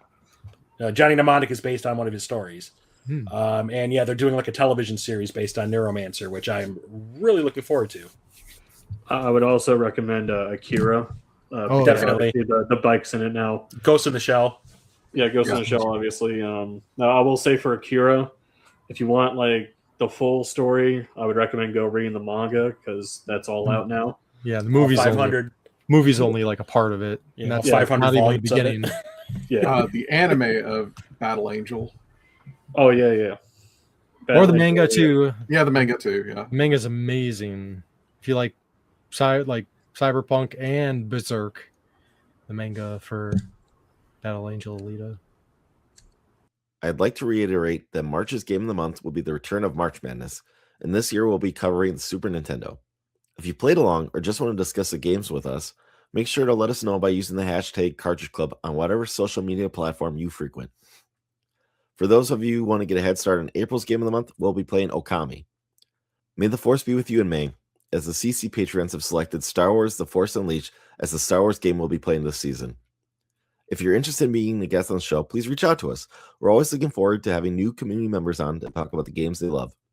To those of you interested in supporting the club, beyond a review on the podcast app of your choice, I'd like to mention that the club is entirely funded by pledges made from members of our community. We are extremely grateful to the supporters, and if you're interested in becoming one of them, please look how you can do so at patreon.com/Cartridge Club. All right, well, that's the show, everybody. But I want to thank our guests for being here. So, Church, where can we find you online? You can find me on mostly Blue Sky, I suppose. I used to do YouTube, but my channel's still up, but I don't really do much on there anymore. Fix it. Per se. The Game Grinder on YouTube. And you can always go back and listen to previous episodes of the Cartridge Club. I participated in hosting for a little while there. Thanks for being here. Thank you. Chris, where can we find you online? On YouTube, Blue Sky, Instagram, and Discord, Midlife Crisis Media. My channel is still active, sort of. And I too have been in a few Cartridge Club podcasts, Game of the Month, in the past. Thanks for being here. Thank you. Flame. Oh! Huh? Tides of Flame. No, oh yeah, and don't forget, if you like Dungeons & Dragons, Tides of Flame on YouTube. It's awesome.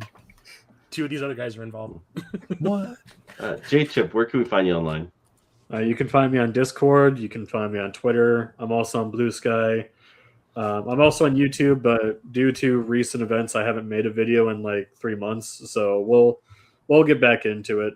You know, It's not a job, right? yeah. It's a hobby. Yeah. Thanks for being here. Thank you. Moandain, where can we find you online?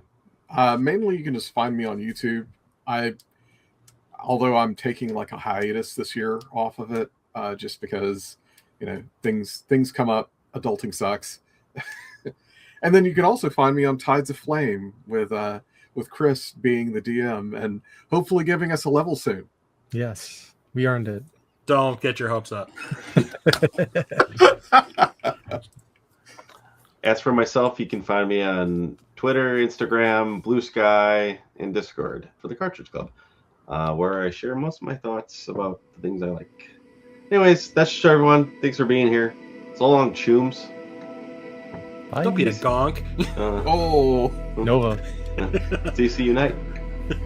Preem. gonna get zeroed out there.